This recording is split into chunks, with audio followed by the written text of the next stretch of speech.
The Green Bay Packers got absolutely robbed on Thursday Night Football. We're live on YouTube.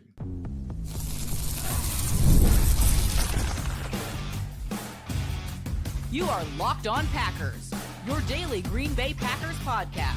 Part of the Locked On Podcast Network, your team every day. You are Locked On Packers, part of the Locked On Podcast Network, your team every day. I'm Peter Bukowski, and I cover the Packers for The Leap, a newsletter I would love for you to subscribe to. Follow me on Twitter, Peter_Bukowski. Follow the podcast on Twitter, Locked On Packers. Like us on Facebook. Subscribe to the podcast, iTunes, Spotify, Google Podcasts, wherever you find podcasts. You will find Locked On Packers, the #1 Packers podcast on the internet. And the show for fans who know what happened. They want to know why and how. Today's episode of Locked On Packers brought to you by our fans at FanDuel. Big returns on FanDuel. New customers can place a $5 bet and you'll get started with $150 in bonus bets if you win that first $5 bet. Visit FanDuel.com to get started. I can't remember the last time I came on this microphone after a game so incensed over the officiating. I freaking hate complaining about officiating. I hate it. It is so lame. It's so stupid that we have to come on here and do this. But the reality is, that's what happened in this football game. It was big call after big call after big call after big call. Missed, going the wrong direction. A touchdown because Keyshawn Nixon is clean up the middle. Gets grabbed. No call. Jordan Love smacked in the face. Clear as day. No call. They showed a replay. They highlighted Amon-Ra St. Brown taking Xavier McKinney's helmet off. Clean shot to the helmet. No call. And on that last offensive possession by the Packers, that offensive pass interference was absolutely garbage. Terrible. Trash all game long. It wasn't even a pick play. Learn ball, officiators. Learn ball. It was supposed to be a screen to the opposite side. Jordan Love has to roll to his right to find Josh Jacobs. It was not in the play call for him to go pick the safety who has to come out late to the running back. These sorts of plays happen every time. And if you're going to call that one, then you have to call the one against Keyshawn Nixon late in the game. It was just not an even playing field. And I'm not going to accuse anybody of fixing matches. That part of it is stupid. This is the Hanlon's razor. Do not ascribe to malice what can be more easily explained by incompetence. The NFL officiating is just this bad. It's just this bad. It hasn't cost the Packers this year, but it has been this bad all season. For years, it has been this bad. The Packers in this football game averaged 6.6 yards per play. The Lions, 5.1 yards per play. Turnovers, even. Penalties, even. Except a slew of them not called. The Packers, especially in the second half, well outplayed the Lions. But it wasn't enough because they had to overcome not just the Lions, but the Lions and the officiating. Again, I hate this. I hate it. Get mad in the comments, Lions fans. Fine. Get mad. Cry. I get it. I hate this too. I wish this game had been decided on the football field, but that's not what happened. It was so obvious all game that this is how it was. I called it in the first quarter. I guess this is just what it's going to be. I don't have fear of the Lions in the postseason. I hope this happens again. I really do. I hope we get to see this matchup one more time. First of all, it's really hard to beat a team 3 times in a row. But I also think the Packers in Detroit, they match up plenty well with this team. No Romeo Doubs, no Jair Alexander. To me, bigger than anything that the Lions were dealing with injury-wise. Now, I thought in the first half, let me give credit to the Lions. In the first half, their defense played outstanding. Aaron Glenn had them schemed up. They were playing more physical. The Packers' offensive line was not ready to meet this moment. They got down early. It's 17-7 at halftime. At the end of the first half, the Lions offense marches right down the field, scores as time remains. We have to talk about this, though. The flukiness of both of these games with the 4th down calls. 4 fourth down touchdowns plus a 4th down sealer. That is fluky as hell. That is fluky as hell. This is not. I said after the first half, I said the Lions look like they are clearly the better team. They were better coached. They were more disciplined, all those things. I do not come away from this game in the second half believing that because of the way the Packers played, because of the way the Packers responded. I believe these teams are pretty close. And I said this during the week. I said, look, if the Packers come out and play this team close and lose a close game, I'm not going to feel like it was a huge loss. Because the Lions should win. Even with the injuries, the Lions should win. But that this was the Packers' opportunity to prove that they are every bit as good as the Detroit Lions. They did that. They did that. What they had to overcome was some of the worst officiating I've ever seen in a Packers game. A game like it has been. And look, Lions fans, if you want to whine, if you want to cry, if you want to laugh at me being upset, please do. But ask a Packers fan friend who listens to this show and ask them when the last time I came on this program and complained about officiating. I hate doing it. I almost never do it. I really don't. Because it is, generally speaking, boring analysis. And usually it's just cope. But that's not what happened. The Packers got their red zone offense going. They moved the ball at will on this defense, this banged up defense. They got the key turnover. They got the key stop on 4th down to give them a lead. They had leads for much of the second half. This team is as good as the Lions. What they couldn't overcome was missed calls and bad calls all over the field all night. Now, I don't have any faith that if this game gets played again, it's not going to go the same way.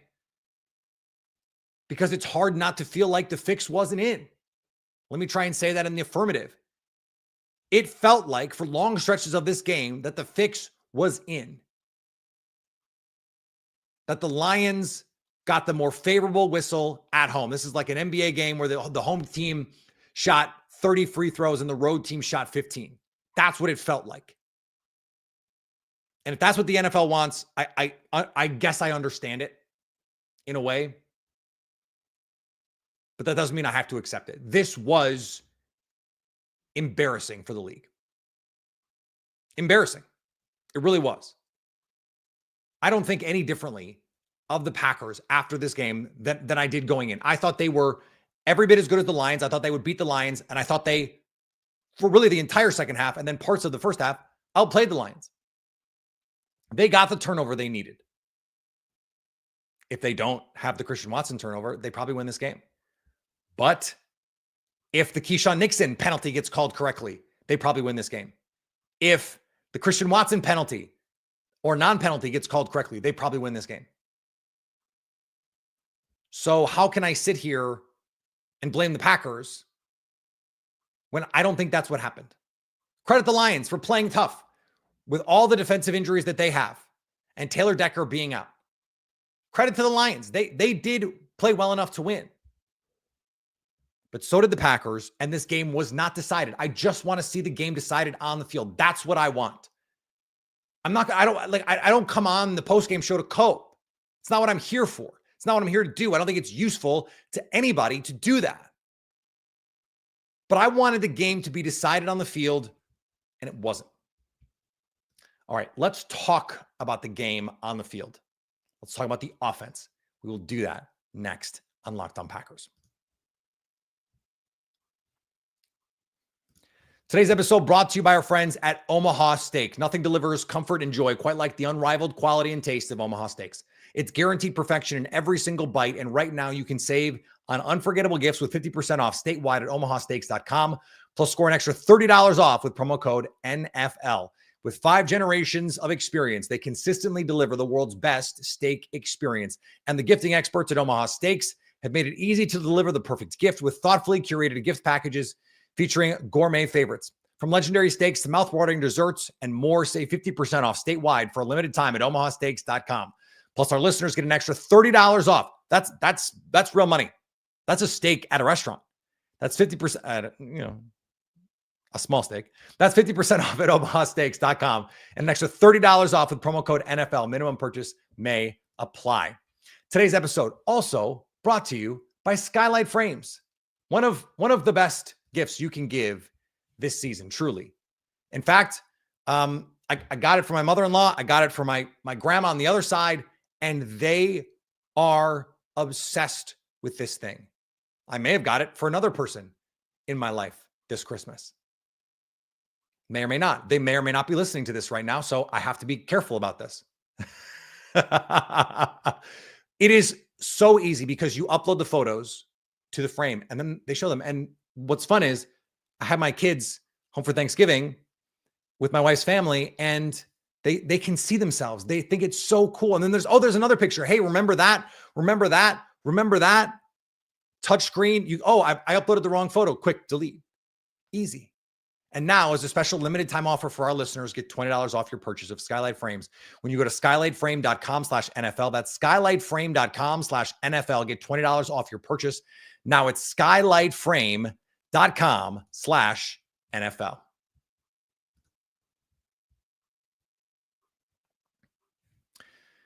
This offense came alive in the second half.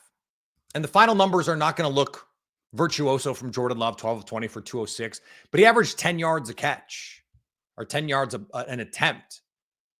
Through the touchdown, did not have the key turnover in this game. Packers ran the ball okay, 24 of 99.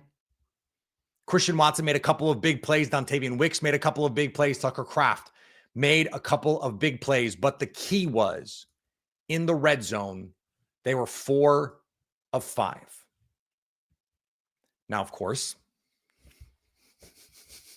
that fifth one was pretty big and ultimately decides the game, because if the Packers get a touchdown instead of a field goal, the Packers can get a stop without a field goal. If the Packers score, it's 28 at that point. It's 28-31. They kick the field goal to tie the game. If they can go in the end zone, now you need a touchdown if you're the Lions. Now, maybe they play everything different. I don't know. But that touchdown, that penalty ends up being crucial. This is one of the best defenses in the league. I looked up the splits. I tried to find splits where they weren't very good. This is a really well-coached defense. They played with force. Credit to them. They gave up 31 points to the Packers without one of their top receivers. Like, okay, great. And they lost on Dontavian Wicks in this game. The offense is going to be good enough to score points on anybody. That's what this game proved. And that's after 7 in the first. They end up with 24 second half points. It has to be the most the Lions have given up in a game this year. So now the Packers, if you look at what they've done, 17, I believe, is the fewest that the Lions offense has scored this year in a game. It's actually not. The one loss, they scored 16, so it's the second fewest. And I have to believe no one has scored 24 points in the second half on this team this season. In fact, they've only allowed 24 points one other time, 24 total points one other time. The Seahawks got 22 in the second half about 2 months ago. 31 is the most that the Lions have allowed this season. And this is, if it's not them, it's the Vikings as the best defense in the league. I understand guys were out. Packers ran the ball effectively the last time when the guys were in. And it was a healthier linebacker room. Now, I thought on 4th and 3 in their own territory, the Packers should have gone for it. That the models say they should have gone for it. Now, the very next drive, the Lions made the same decision. They went for it on 4th and 1 at their own 30. They didn't get it. The Packers got their stop and they got their score. And it was a huge play in the game. I believe in what Dan Campbell wants to be. Aggressive. I believe that the models, the numbers say go in those circumstances. The second biggest stop of the game. If the Packers had gotten the stop at the end, at the worst case, they force overtime. And that's why, by the way, that was stupid. What Dan Campbell did was stupid. I understand that like one play to win the game, but you also risk losing the game. The Packers only need like 40 yards in 45 seconds to get in field goal range. What are you doing? That just did not make any sense to me. But I thought that was a conservative call from Matt LaFleur. A conservative decision from Matt LaFleur. But it was also all predicated on a drive where you get a field goal at the end instead of a touchdown. This offense once again showed how diverse it can be in the way that it attacks an opponent. Josh Jacobs, 18 carries, 66 yards. That doesn't really tell the story. 4 yards a carry, 3 touchdowns in the red zone. Using him in the red zone has been the solve. It's been the solve and it's been the salve. Lily Zhao was the one that asked the question. What has been the difference in the red zone? And Josh Jacobs said, me. They gave me the ball. And they ran the same little inside run where they got big personnel, 2 tight ends to the right-hand side. They bring Christian, in this case, Dontavian Wicks over. He insert blocks. It's just a downhill run. It doesn't matter. Like from the 5, he was everywhere. That is a crucial thing for the Packers for what they need in the red zone in the postseason. So there were a number of checkpoints in this game, especially offensively, where you go, okay, Jordan Love, no big mistakes. They didn't make any. Okay, Packers offense in the red zone, they got it done when the officials were not trying to take it away from them. This is what you want to see from this offense. In the first half, they didn't play well. In the second half, they blocked every opportunity for Jordan Love. He made throw after throw after throw. I thought Jordan Love in the second half was terrific. 3 completions in the first half. I believe he was 3 of 7 in the first half. Well, he finishes 9 of 13 with a score. In the second half, 9 of 13. He finishes 12 of 20. This team can score 31 points on 20 pass attempts and not even run the ball that well because they got the interception and they got the 4th down stop. Now, the problem is they were 1 stop short. And when you go back and you look at the games where the Packers have lost in big moments, week 1, almost to the Bears. The 49er playoff game last year. It has been one stop to win the game. And the Green Bay Packers defense has been unable to do it. We'll talk about it next on Locked On Packers.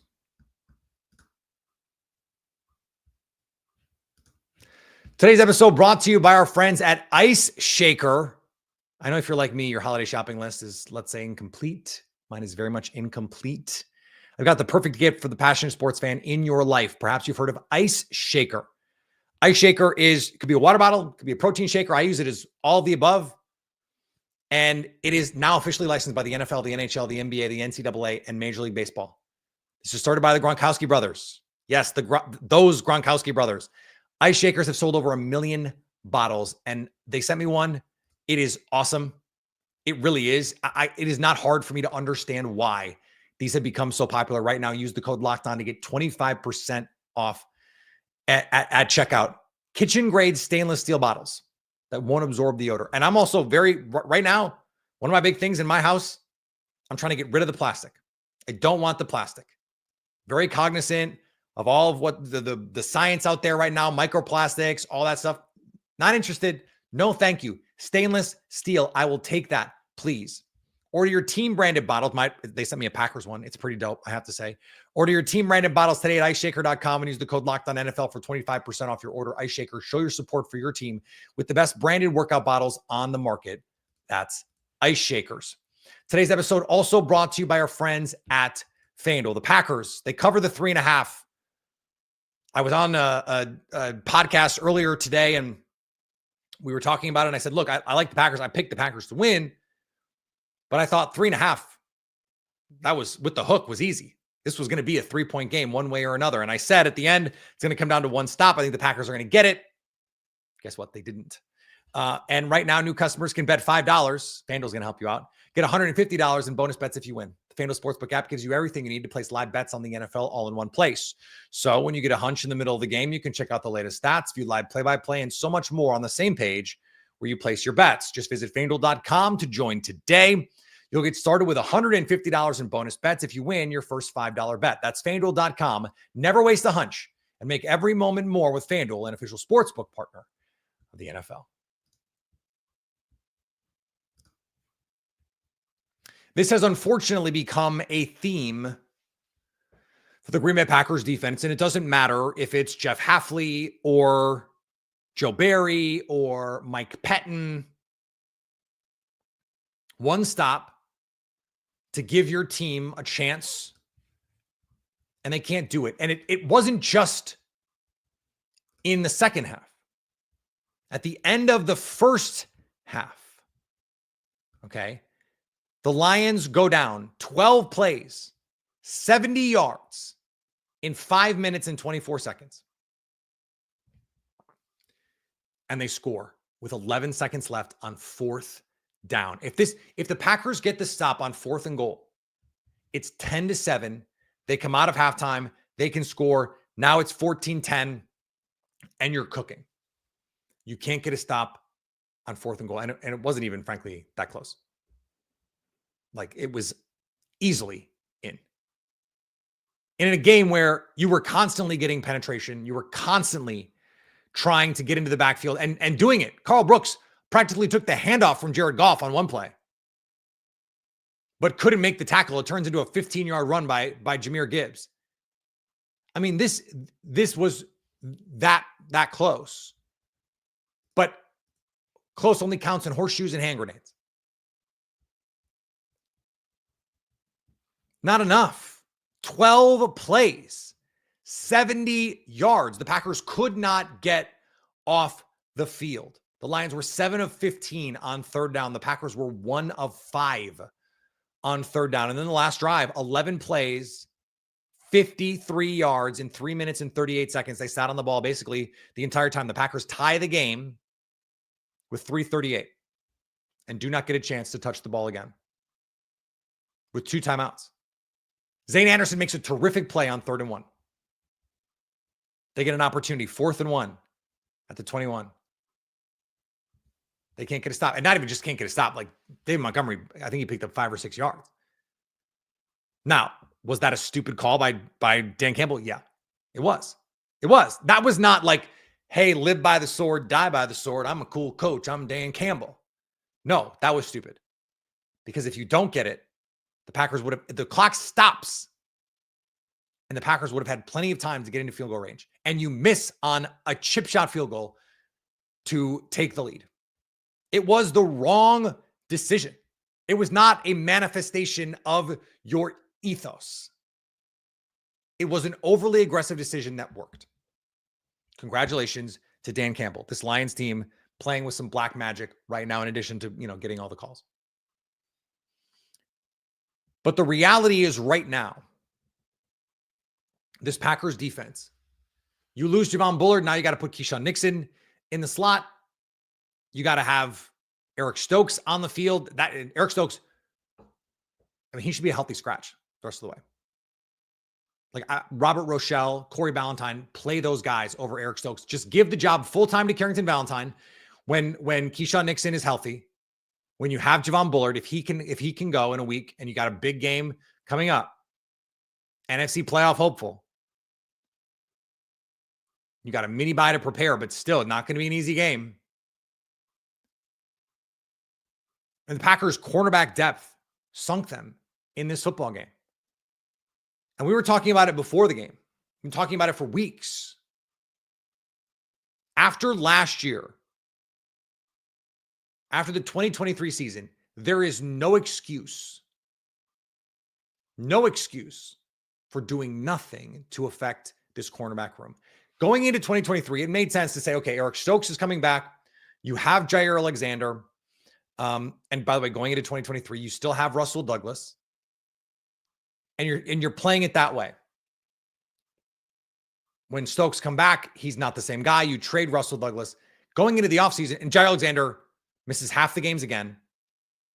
You can't count on these corners. You just know you can't. And to do nothing is one of the biggest mistakes Brian Gutekunst has made as a general manager in his NFL career, going back to 2018. It's a worse mistake than signing Jimmy Graham.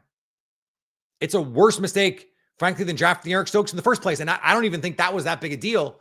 He was good as a rookie. Injuries sapped him of his athleticism, sapped him of his confidence. You could see him trying to really go for it, trying to rev himself up in this game. The cornerback room, if Jair Alexander is not out there, is just not good enough. Now, you got Zane Anderson out there for Evan Williams. That's a tough one. You lose Javon Bullard in this game. That's a tough one, but Javon Bullard cannot run with Jameson Williams in the slot. Like if you're going to play man coverage against this team and they're going to put JMO in the slot, you're kind of cooked. You better hope you get home to Jared Goff. And the Packers just didn't often enough in this game. I like Javon Bullard. I think he can play in the slot. I think most corners, when it's Jameson Williams against air, against grass, you're going to lose that battle. I don't blame Javon Bullard for that. But this game was illustrative of the problem that we were talking about in the offseason. We knew this is where this was going. They just didn't do enough. And then when they got through the draft and Kalen King was the only corner they were able to add, they had the whole spring, they had the whole summer, they had the whole preseason. They did nothing. They did nothing. Not even like an upside, hey, we're gonna try and like get a veteran, low upside, but high floor kind of player. Or we're gonna take a flyer on a Trey White. None of that. None of that. I don't think this is like one of those, hey, we're going to use this as an example of how the Packers are not going all in to try and win. I don't think that's what I'm talking about here. I think they made a gross miscalculation of their roster. But I also think if you have Jair Alexander, this is a different game. Because if you put Jameson Williams in the slot and you're going to play man coverage, you can put Jameson Williams on Jair Alexander or Jair Alexander on Jameson Williams. You get it. It is a material difference to have him out there. In fact, it is a huge difference to have him out there because everything fits together differently. And he has not been reliable enough. This defense is once again not good enough. And I can't even blame Jeff Hafley for it because it's not his fault. You lose Evan Williams, you lose Javon Bullard, you're already out Jair Alexander. Like, what are you supposed to do? This is a really good Lions offensive line. I thought the front played well enough. They didn't like fluster or do much to affect Jared Goff. They brought plenty of pressure. They were able to get him off his spot a couple times. He made some nice plays. Credit to him. They didn't have the coverage. They couldn't cover anybody. If Jair Alexander and Javon Bullard and Evan Williams are not healthy against the Philadelphia Eagles, they're going to get cooked by the Eagles. Now, you can luck into a 3-6 matchup maybe where you get to play who knows, the Seahawks, the Cardinals, the Falcons, the Bucks, I don't know, maybe even the Saints, who knows. You can win that game, but then if you got to go play Detroit again, you got to go play the Eagles again, it's going to be tough sledding if your guys are not healthy. Now, that's true for most teams, but they didn't do enough. They just didn't do enough. And what's crazy is they still almost won this game. They still probably should have won this game, which means in the playoffs, yeah, they can win any game that they play. This team is good enough to do that if they get a fair shake. They got to regroup, they got a mini bye, and they got to go win some games. They can still win 12, even 13 games. They can win out. They really can. Like, this team can end 13-4, and a lot of the kvetching that we're doing right now is going to seem silly. But they could also go 13-4 and be the 6th seed. That's how crazy this NFC North is this year. We're back next week. Much more with Locked On Packers as we get you set for a marquee matchup. Little mini bye here for the Packers. Get rested up. Hopefully you get Romeo Doubs back. Hopefully you can get Jair Alexander back. Remember, he practiced. I think if this was a Sunday game, there's a chance Jair Alexander plays. It just wasn't. So now they get the extra time to get healthy. They better be pissed off and go play a Seahawks team that's also fighting for their playoff lives. Follow me on the social medias, Peter_Bukowski. That's on YouTube. That's on Blue Sky. That's on Twitter. That's on Instagram. The podcast is on all those platforms as well. Of course, the podcast is everywhere you can find podcasts, so you can stay locked on Packers.